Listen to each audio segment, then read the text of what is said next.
යාළුවනේ කොහමද?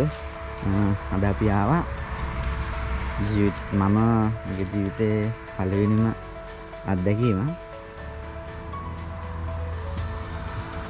මොනවද දන්නවද? සූර්යකාන්තමල් මගේ ජීවිතේ පළවෙනි වතාවට රුමේනියාවේ ආවේ. යන්න බෑ. මේක කසනවා. බූව වගේ තියෙනවා. ඒ වුණාට අපි යමු බලන්න. මගේ ලොකු ආසාවක් තිබුණා. මගේ කෙසුවත් කමක් නෑ. මෝඩය වගේ තියන් ඇඳන් ඇවිල්ලා තියෙන්නේ. මෙහෙම ඇඳුමක් තමයි. කමක් නෑ. යම් බලන්න.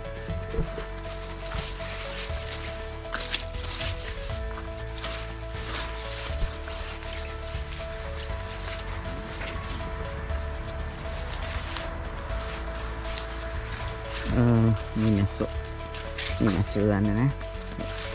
වෙනි බොන්න ඇවිල්ලා ඉන්නවා. බලන්න ලස්සනට හැදලා තියෙනවා. ඒ ආයෙට තියෙනවා. පේනවා. එහා පැත්තේ තියෙන බඩේරුම් කොටුව. එහා පැත්තේ බඩේරුම් කොටුවක් තියෙනවා. ඒ සන්ෆ්ලවර්. කොහොම කෙනාගේ වෙන්නේ නැති සමහර විට. අංගනම් කසන. මේ ගමන එන්න ඕන නිසා ආවා. ලස්සනයි.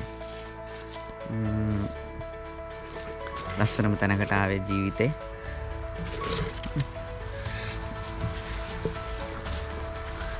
ඈත ඉන්න කට්ටිය. අපේ කට්ටිය ඉන්නවා.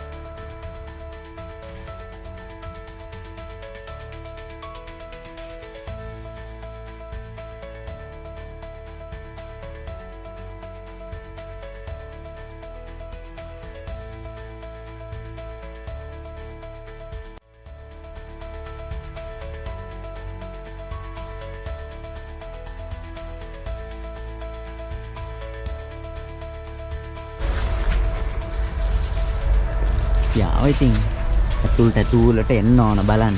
එතකොට තමයි මේක ලස්සන බලා ගන්න පුළුවන්. තියෙනවා ඉතින් ඈතට යන්න බෑ. ලස්සනට ඉරත් බැහැගෙන යනවා.